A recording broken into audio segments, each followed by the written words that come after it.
ಆಕಾಶವಾಣಿ ಕಾನೂನು ಅರಿವಿನ ಕಾರ್ಯಕ್ರಮ ಸರಣಿ ನ್ಯಾಯವಾಣಿ. ಸಹಯೋಗ ನ್ಯಾಯ ಸಂಸ್ಥೆ.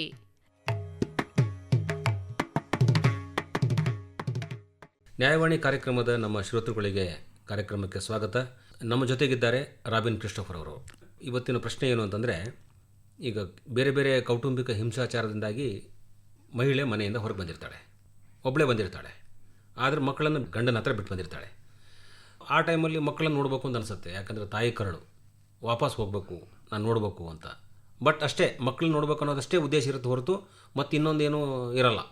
ಗಂಡನ ಹತ್ರ ಮತ್ತು ವಾದ ವಿವಾದಗಳು, ಕಾನೂನು ಕಟ್ಲೆ ಇತ್ಯಾದಿ ಏನೇನು ಮಾಡಬೇಕಾಗಿದೆ ಅಥವಾ ಜೀವನಾಂಶ ಪಡಿಬೇಕಾಗಿದೆ ಇತ್ಯಾದಿ ಏನೋ ಒಂದು ಇರ್ಬೋದು ಅವ್ರದ್ದು ವೈಯಕ್ತಿಕ ವಿಷಯಗಳು. ಮಕ್ಕಳನ್ನು ನೋಡಬೇಕು ಅಂತಂದು ಅನಿಸ್ಬಿಡುತ್ತೆ. ಅವಾಗ ಹೋಗ್ಬೋದಾ ಸರ್? ಇದ್ರ ಬಗ್ಗೆ ನಾವು ಅರ್ಥ ಮಾಡ್ಕೊಳ್ಬೇಕು ಅಂತ ಹೇಳಿದಾಗ, ಮೊದಲನೇದಾಗಿ ನಾವು 2015 ಇಸ್ವಿಯಲ್ಲಿ ಬಂದಂಥ ಕಾನೂನು ಬಹಳ ಮುಖ್ಯ ಆಗುತ್ತೆ. ಅದನ್ನು ನಾವು ಕೌಟುಂಬಿಕ ಹಿಂಸೆ ಕಾಯ್ದೆ 2015 ಅಂತ ನಾವು ಕರಿತೇವೆ.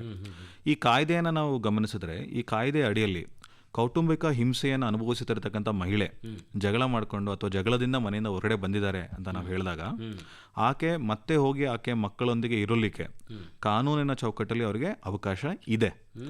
ಅದು ಅಷ್ಟು ಮಾತ್ರ ಅಲ್ಲ, ಒಂದು ವೇಳೆ ಅವರು ಅಲ್ಲಿ ಮನೆಗೆ ಹೋದಾಗ ಅವರಿಗೆ ಅಲ್ಲಿ ರಕ್ಷಣೆ ಬೇಕಾಗಿದೆ ಅಂತ ಹೇಳಿದಾಗ ಅವರು ಮ್ಯಾಜಿಸ್ಟ್ರೇಟ್ ಹತ್ರ ಒಂದು ರಕ್ಷಣಾದೇಶವನ್ನು ಕೂಡ ಪಡ್ಕೊಳ್ಳೋದಕ್ಕೆ ಅವರಿಗೆ ಅವಕಾಶ ಇದೆ. ಸೊ ಹೌದು, ಪೊಲೀಸನ್ನು ಕರ್ಕೊಂಡು ಹೋಗ್ಬೋದು, ಮತ್ತೆ ಯಾರು ಬಂದು ಹೊಡೆಯಂಗಿಲ್ಲ. ಸೊ ನಾವು ಬಹಳಷ್ಟು ಸಲ ಏನು ನೋಡಿದ್ದೇವೆ ಅಂತ ಹೇಳಿದ್ರೆ, ಗಂಡ ಹೆಂಡತಿ ಜಗಳ ಮಾಡ್ಕೊಳ್ತಾರೆ. ಅದೇ ಗಂಡ ಏನು ಮಾಡ್ತಾರೆ, ಹೆಂಡತಿ ಮೇಲೆ ಜಗಳ ಮಾಡೋದಕ್ಕೆ ಅವ್ರ ಆಫೀಸ್ ಹತ್ರ ಹೋಗಿ ಜಗಳ ಮಾಡೋದಾಗಿರ್ಬೋದು, ದಾರಿಯಲ್ಲಿ ಜಗಳ ಮಾಡೋದಂತಾಗಿರ್ಬೋದು, ಎಲ್ಲಿ ಬೇಕಾದರೂ ಅವ್ರ ಮೇಲೆ ಅಟ್ಯಾಕ್ ಆಗೋ ಅಥವಾ ದಾಳಿ ಆಗುವಂಥ ಸಾಧ್ಯತೆಗಳಿರ್ತವೆ. ಸೊ ಅದೆಲ್ಲವನ್ನು ಕೂಡ ಗಮನದಲ್ಲಿಟ್ಕೊಂಡು ಕಾನೂನು ಏನು ಹೇಳುತ್ತೆ ಅಂತ ಹೇಳಿದ್ರೆ, ಈ ರೀತಿಯಾದಂಥ ಕೌಟುಂಬಿಕ ಹಿಂಸೆಯ ಭಾಗವಾಗಿ ಅವರಿಗೆ ಒಂದು ರಕ್ಷಣೆಯನ್ನು ಕೊಡಲಿದ್ದಕ್ಕೋಸ್ಕರ ಅವರಿಗೆ ರಕ್ಷಣಾದೇಶವನ್ನು ಪಡ್ಕೊಳ್ಳಿಕ್ಕೆ ಅವರಿಗೆ ಅವಕಾಶ ಇದೆ. ಅದೇ ನಿಟ್ಟಲ್ಲಿ ಅವರಿಗೆ ಒಂದು ಮಕ್ಕಳನ್ನು ನೋಡಲಿಕ್ಕೆ ಮತ್ತು ಮಕ್ಕಳ ಜೊತೆ ಸಮಯನ ಕಳೆಯಲು ಕೂಡ ಕೋರ್ಟಿಂದ ಅವರು ಒಂದು ಆದೇಶವನ್ನು ಪಡ್ಕೊಂಡು ಅದನ್ನು ಅವರು ಮಾಡ್ಕೊಳ್ಬೇಕಾಗತ್ತೆ. ಇದು ನೋಡಿ ಸರ್, ತುಂಬ ಒಂಥರ ಗೊಂದಲದ ವಿಷಯ ಇದು. ಅಫ್ಕೋರ್ಸ್ ಮಕ್ಕಳನ್ನು ನೋಡ್ಬೇಕಂದಾಗ ಹೋಗಿ ನೋಡ್ಬಿಟ್ಟು ಒಂದಿಷ್ಟು ಮಾತಾಡಿ ಬಂದ್ಬಿಡ್ಬೋದು ಅನ್ಕೊಳ್ಳೋಣ. ಈ 4 ದಿನ ಇರಬೇಕು ನಾನು ಇಲ್ಲಿ ಅಂತ ಅನಿಸ್ಬಿಡ್ಬೋದು. ಅದೇ ಮನೆಯಲ್ಲಿ ಜಗಳ ಮಾಡ್ಕೊಂಡು ಹೊರಗೆ ಬಂದಂಥ ಒಂದು ಪರಿಸ್ಥಿತಿ ಬೇರೆ, ಮಕ್ಕಳ ಜೊತೆಗೆ ನಾನು ಇನ್ನು 2 ದಿನ ಕಳಿಬೇಕು ಅಂತಂದಾಗ ಆವಾಗ ಸರ್, ಅಂದರೆ ಅದು ಸಿಚುವೇಶನ್ ಮೇಲೆ ಡಿಪೆಂಡ್ ಆಗುತ್ತೆ. ಅಲ್ಲಿ ಒಟ್ಟ ಹಿಂಸೆ ಕಮ್ಮಿ ಇದೆ ಅಂತ ಹೇಳಿದ್ರೆ ಅದು ಸಮಸ್ಯೆ ಇರಲ್ಲ. ತಾಯಿಗೆ ಅನಿಸ್ಬೋದು, ನಾನು ಯಾಕೆ ಈ ಮಗುನ ಇಲ್ಲಿ ಬಿಡಬೇಕು, ನಾನೇ ನೋಡ್ಕೊಳ್ತೇನೆ ಅಂತ ಕೂಡ ತಾಯಿಗೆ. ಸೊ ಹಂಗಂತ ನೋಡಿದಾಗ ಅದಕ್ಕೆ ಇನ್ನೊಂದು ಕಾಯ್ದೆ ಇದೆ, ಅದನ್ನು ಗಾರ್ಡಿಯನ್ ಆ್ಯಂಡ್ ವಾರ್ಡ್ಸ್ ಆ್ಯಕ್ಟ್ ಅಂತ ನಾವು ಕರಿತೇವೆ.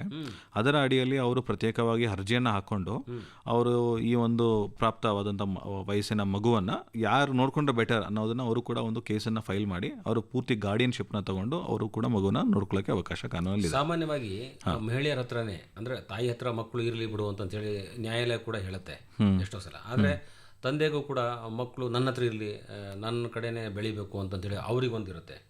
ಈ ಎಲ್ಲ ಕೆಲವು ಗೊಂದಲಗಳು ಇವೆ. ಮಗು ಯಾವತ್ತೂ ನನ್ನ ಹತ್ರನೇ ಇರಬೇಕು ಅಂತೇಳಿ ತಂದೆ ಕಾನೂನು ದಾವೆ ಹೂಡಿ ನನ್ನ ಹತ್ರ ಇರಲಿ, ನಾನು ಕಳಿಸಲ್ಲ ಅಂತಂತೇಳಿ ಹೇಳ್ಬೋದಾ? ಅಂಥ ಟೈಮ್ನಲ್ಲಿ ತಾಯಿ ಕೂಡ ನನಗೂ ಮಗು ಬೇಕು ಅಂತೇಳಿ ಈ ಕಿತ್ತಾಟಗಳು ನಡೀತಿರ್ತಾರೆ ನೋಡಿ, ಇದನ್ನು ಹೇಗೆ ನಿರ್ಧಾರ ಮಾಡ್ತಾರೆ ಸರ್? ಸೊ ಕಾನೂನು ಏನು ಹೇಳುತ್ತೆ ಅಂತ ಹೇಳಿದ್ರೆ, ಮೊದಲನೇದಾಗಿ ಒಂದು ಮಗು ಅಂತ ಹೇಳಿದಾಗ ಮಗುಗೆ ತಂದೆ ಕೂಡ ಮುಖ್ಯ, ತಾಯಿ ಕೂಡ ಮುಖ್ಯ ಅನ್ನೋದೇ ಕಾನೂನು ನಂಬುತ್ತೆ. ಸೊ ಮಗು ಉದಾಹರಣೆಗೆ ತಾಯಿ ಹತ್ರ ಇದೆ ಅಂತ ಹೇಳಿದ್ರೆ ತಂದೆಗೆ ವಿಸಿಟೇಷನ್ ರೈಟ್ಸನ್ನು ಕೊಡ್ತಾರೆ. ಒಂದು ವೇಳೆ ಮಗು ಏನಾದರೂ ತಂದೆಯ ಬಳಿಯ ಇದೆ ಅಂತ ಹೇಳಿದ್ರೆ ತಾಯಿಗೆ ವಿಸಿಟೇಷನ್ ರೈಟ್ಸನ್ನು ಕೊಡ್ತಾರೆ. ಈ ಬಗ್ಗೆ ಮಾಹಿತಿ ಮಾಡಿಕೊಟ್ಟಿದ್ದಕ್ಕೆ ನಮ್ಮ ಕೇಳುಗರ ಪರವಾಗಿ ನಿಮಗೆ ಧನ್ಯವಾದ ಸರ್. ನಮಸ್ಕಾರ. ನಮಸ್ಕಾರ ಸರ್.